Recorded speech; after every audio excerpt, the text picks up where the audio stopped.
My sister forgot to give my diabetic son his insulin while I was at work. He was being annoying, she said. My mom added, he's old enough to manage himself. He passed out. I didn't scream. I did this. 4 days later their phones were blowing up, and their reputations were gone. I always knew my family had a weird thing about my son Cody. He was diagnosed with type 1 diabetes when he was 11, and from that moment on, my sister Kendra and my mom acted like it was just some dramatic phase. They joked that he was high maintenance or too fragile. At first I thought it was just their awkward way of dealing with it. But as the years went on, it stopped being awkward and started becoming something else. Something meaner. Now Cody is 22. He's quiet, smart, and never once used his condition as an excuse. He manages his insulin like a pro. Except when someone sabotages him. Last week I had to pull a double shift at the hospital. My husband Jordan was out of town for a conference, and Cody had run out of glucose test strips earlier in the day. He texted me while I was on break, so I called Kendra and asked if she could stop by the pharmacy and bring him his insulin pen, which he'd accidentally left at my place the night before. I even paid her for it in advance through Venmo like always. She said sure, no problem. When I got home at 11:45 p.m., I found Cody on the kitchen floor. His skin was gray. The insulin pen was still in the brown paper bag on the table, unopened. I didn't scream. I checked his pulse, called 911 and started CPR. The whole time I was working on him, I couldn't stop thinking about how many hours he'd been like that. His lips were cold. There was vomit on the tile. He'd been alone. They stabilized him at the hospital. His glucose levels had dropped catastrophically. If I had come home even 30 minutes later, I don't think he would have made it. The next morning, Kendra texted. Not to ask how he was, but to say she hoped I wasn't mad because, in her words, he was being annoying and acting like a baby. Then she added, besides he's a grown man. He can take care of himself. My mother chimed in later that day asking if I had finally realized Cody needs to toughen up. She said maybe this would be a wake-up call for him. I didn't reply. I sat at the foot of Cody's hospital bed watching the heart monitor, gripping the armrest so hard my fingers went numb. When Jordan flew back and walked into that room I just looked at him and said one word. Enough. He knew exactly what I meant. And 4 days later things started unraveling for Kendra and my mom in ways they never saw coming. I didn't go nuclear. Not right away. That would have been too easy. I wanted them to feel it slowly like cold water rising around their necks. So I started with the house. Kendra and my mom live in a 4-bedroom colonial on East Willow. Stone porch, French windows, white shutters. Everyone thinks they own it outright. They don't. I've been paying their mortgage for 5 years. It started after Kendra's ex drained their savings in court and mom's last wellness coaching business fizzled. I stepped in. I didn't do it for praise. I did it because they were family and they needed help. But they'd long stopped seeing it as help. To them it was a given. An entitlement. I canceled the payments the day after Cody stabilized. One call to the bank. That was it. Kendra texted 2 days later asking if there was a glitch with my account. I didn't answer. Then she called and left this long rambling voicemail about how the mortgage hadn't gone through and maybe the app glitched. I didn't answer that either. The third day mom texted me a photo of her and Ellie at a cafe downtown. The caption said, "Miss you, sweetie. Let's talk soon." As if a latte and a fake smile could clean up what they did. Jordan watched me scroll through it. I didn't say anything. I just set the phone down and stared at the wall until the room blurred. He sat next to me, put his hand on my knee and said, "You don't have to fix them." But I wasn't trying to fix them anymore. On day 5, Kendra messaged again. This time it wasn't subtle. "I know things have been tense, but please don't let the house fall into foreclosure. I can't afford this place without you. I'm trying to get a new job, but it's been hard. Please." A few minutes later, another one. "Can we meet? Just talk." I didn't respond. That night my daughter Ellie came home quiet. She hovered in the kitchen before finally asking, why did Grandma say we're being cruel to her? I didn't sugarcoat it. I told her exactly what had happened with Cody. How he almost died. How they left him there knowing he needed help and did nothing. Guessed why? I told her I don't know anymore. He cried that night. Not for them. For the mess of it all. The fracture. And I hated that part. Because even though Jordan kept saying we were doing the right thing, Ellie was hurting. And Cody still looked pale and unsteady. And I still felt like I was walking through fire every time my phone buzzed. But this wasn't over. Not even close. They still had their friends. Their image. Their wine nights and Sunday brunches and little social charity committees. They still had their reputations intact. And I was about to take that too. They always thought I wouldn't say anything. That I'd protect them like I always did. That I'd swallow the truth to keep things from getting messy. That I'd stay quiet. For Ellie, for Cody, for peace. They didn't understand what they'd done this time. This wasn't one of their usual stunts. This wasn't gossiping about me behind my back or forgetting a birthday. This was almost killing my son. So I told the truth. Not on Facebook. Not in some rage-filled post. I just started having conversations with people they knew, people who trusted them, people who would actually listen. The first person I called was Lauren, an old friend of Kendra's who now ran 2 different local fundraisers. I told her everything. No drama. Just facts. Cody needed insulin. Kendra had it. She didn't give it to him. He collapsed. I did CPR. Hospital. I see. Almost didn't make it. There was this silence on the line when I finished. Then she said, Jesus. I had no idea. That's how it started. Within days, word spread. People started reaching out. Women from the yoga studio where my mom taught asked if it was true. Parents from the diabetes support group I co-chaired asked if we needed help. One of the nurses I worked with said she overheard a couple talking about some woman who neglected her nephew with diabetes and nearly killed him. They didn't know they were talking about my family. The fallout hit fast. Mom lost 3 yoga clients in 2 days. She tried to play it off like people were just cutting back financially, but I saw the emails.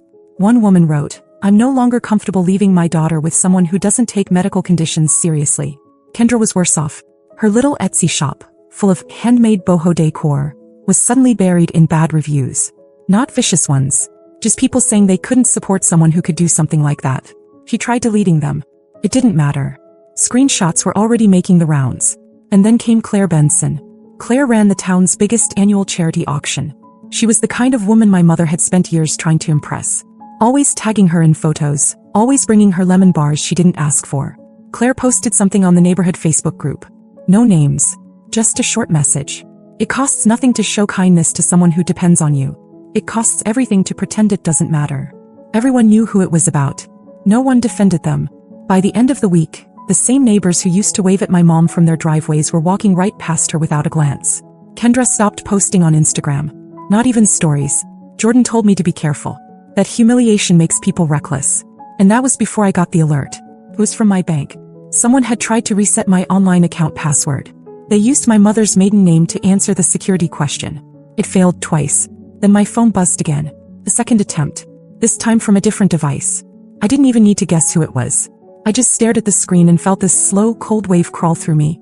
They weren't even ashamed. They were scared, desperate, and lashing out in the only way they knew how. Jordan took my phone, locked the account, and filed a fraud report.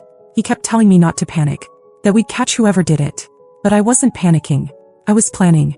I didn't tell Cody about the bank hack attempt. Not yet. He was getting stronger, back on his feet, but I could see he wasn't ready for more. His appetite was still off, and he slept in long stretches like his body was trying to recover from more than just low blood sugar.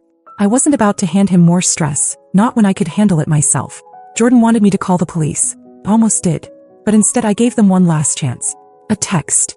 To both of them. I know what he tried to do. Stop now. Or you'll regret it. I didn't get a reply. Not that day, not the next. But 2 mornings later, someone keyed Jordan's car. Deep, wide strokes. Across the driver's side door. Liar. We had security cameras, but of course they wore a hoodie and avoided showing their face. Jordan didn't say a word. Just drove it straight to the repair shop like he already knew this was going to get worse before it got better. That afternoon, Ellie came home from school shaken. Someone had told her that I was turning everyone against her family. Said I was crazy and obsessed with money. She didn't say who. Just that it hurt. She wanted to know if I hated Grandma and Aunt Kendra now. I told her the truth again. I didn't hate them. But I couldn't protect people who tried to hurt us anymore. She didn't respond. Just nodded and went upstairs. That night, Jordan sat me down. He said I had a choice. Let them sink or drag them down myself. But either way they were going under. So I made a decision. I started pulling receipts. Screenshots of the Venmo payments I'd sent for their mortgage every month. Email chains where they begged for help with utility bills. Copies of the prescriptions and the pharmacy receipt Kendra never delivered. I put it all together. And then I emailed it. Not to the police. Not to them. To 3 people. Claire Benson. Lauren from the fundraisers. And a woman named Meredith Jameson, an editor for the local newspaper's community feature section. Within 48 hours the paper ran a piece. Front page of the community section. Title: A son, a sister, and a silence that nearly killed. It didn't name them, but everyone who mattered knew. There were quotes from diabetes experts, a short statement from the hospital about the severity of the situation, and a line from me that they pulled in bold. I don't want revenge. I want accountability. And I'm not going to cover for anyone anymore. Their phones must have been ringing off the hook again, but this time no one was calling to gossip. They were calling to cancel. Clients. Orders. Invitations. Even the church dropped them from the community newsletter. quietly but deliberately. That's when I knew they were panicking. Not angry. Not defensive. Just scared. The kind of scared that makes you sloppy. Because at 2:11 a.m. I got a call from a blocked number. I let it go to voicemail. And when I listened to it, I finally heard something I never thought I'd hear from my mother. He was crying. I listened to the voicemail twice. My mother's voice was shaking, words tumbling over themselves. She wasn't yelling, not like she used to when she wanted control. She was begging. She said they were sorry. That they hadn't meant for things to go so far. That they never imagined it would end up like this. That Kendra was spiraling. That their HOA board had asked them to step down from the social committee. That people they'd known for years had started avoiding them in the grocery store. She said they couldn't afford to lose the house. I sat there in the dark with my phone in my hand and wondered if she had rehearsed it. The crying didn't move me. But something about the message didn't sit right. She kept circling around one phrase, "We never meant for this to happen." What did this really mean to them? I found out the next morning. Jordan opened the front door to grab the newspaper and froze. Sitting on our porch was a manila envelope. No postage. Just Harper written in big block letters. Inside were printed screenshots. Dozens of them. Emails between Kendra and someone named Travis, dated 3 months earlier. They were talking about me, my money, my family, and my job. One email said, if Harper loses it at work, they'll suspend her. We could argue for temporary guardianship over Cody if he's declared unstable. Mom thinks we'd have a shot if Jordan wasn't around. Another, she has way more saved than she admits.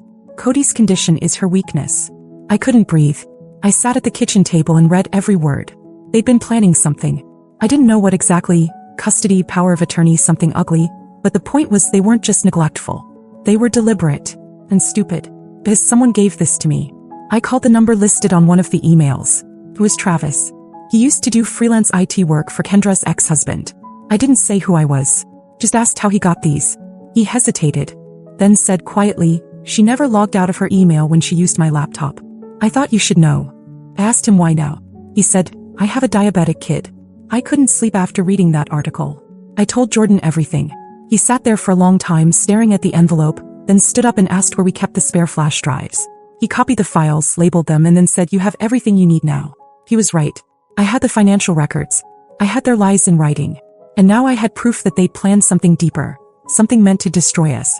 But the part they never understood is this. I'm not like them. I don't throw people away and walk away clean. I expose them. I didn't go to the police. Not yet. I knew they were scared. But I wanted them to know exactly why they should be. Not because of what they'd done, but because of what I now held in my hands. 3 days after I got the envelope, I asked to meet. One-on-one. Just my mother. I told her to meet me at the park by the lake, the same place she used to take me and Kendra when we were kids. She showed up looking hollowed out, like a person trying to hold on to a lie too long and starting to forget which version of it she's told. She tried to speak first. I didn't let her. I pulled out a single page. One of the emails between Kendra and Travis. The one about trying to get temporary guardianship over Cody. I handed it to her. She scanned it once and her face went pale. Then she folded it slowly and whispered, where did you get this? I just said, does it matter? Then I told her the deal. They would leave Cody alone. Forever. No calls. No birthdays. No visits. No inheritance games. Nothing. They would take my name off everything. Bank authorizations, mail forwarding, emergency contacts. They would sell the house within 60 days. I gave her a printed sheet of 3 local realtors who specialized in fast sales. If they didn't, I'd release everything. Not to the police. To the people who still mattered to them. Church leaders. Former clients. HOA boards. Community committees. And most importantly, the medical board where my mother had been quietly petitioning for reinstatement as a health coach. Then I said one last thing. This isn't revenge. This is mercy. She left without saying a word. Kendra never contacted me. But I heard through Ellie, who heard from a friend, that she'd packed a suitcase and gone to stay with a cousin in Pennsylvania. Probably waiting for things to die down. They won't. As for Cody, he's back in class. His color's back. He doesn't talk about that night and I don't push. He's reading more. Writing again. Eating with us at the table every night. But Ellie's still healing. She hasn't spoken to her grandma since. Sometimes I catch her looking at the door like she half expects them to knock. Like part of her still doesn't believe they're gone for good. Last week Jordan told me something strange. He said he'd checked the spare flash drive again, the one where we stored the emails, and found a new folder. Dated 3 days after our meeting at the lake. Inside was a voice memo. 30 seconds long. It was Kendra. He was talking to someone. All she said was, she doesn't know about the other account. If we move the money before. Then it cut off. The drive had never been connected to Wi-Fi. It had never left our house. Jordan thinks maybe Travis sent it. Maybe he had access to more than we thought. Maybe it was meant as a warning. I haven't told anyone else. Not yet. Because whatever other account they were talking about, I'm going to find it. And when I do, I'll decide what kind of mercy they deserve next. Mini update, the unseen account. A week has passed since I found that voice memo. I haven't told Jordan or the kids. Too much hangs on this. But every night I shut the door behind them and dig deeper. I'm tracing bank transactions, reviewing old emails, phone records. My gut says they planted funds somewhere I'd never look. An offshore account, a hidden trust, something built on every penny I sent them for years. Ellie is healing. She smiles more at dinner. Cody's regained his spark. But I can't fully rest, not until I uncover that other account and decide whether to expose it or use it. Because this isn't just about money anymore. It's proof they tried to manipulate us from the start. And right now, I'm the only one who knows what's actually in play. So I move in silence. More soon.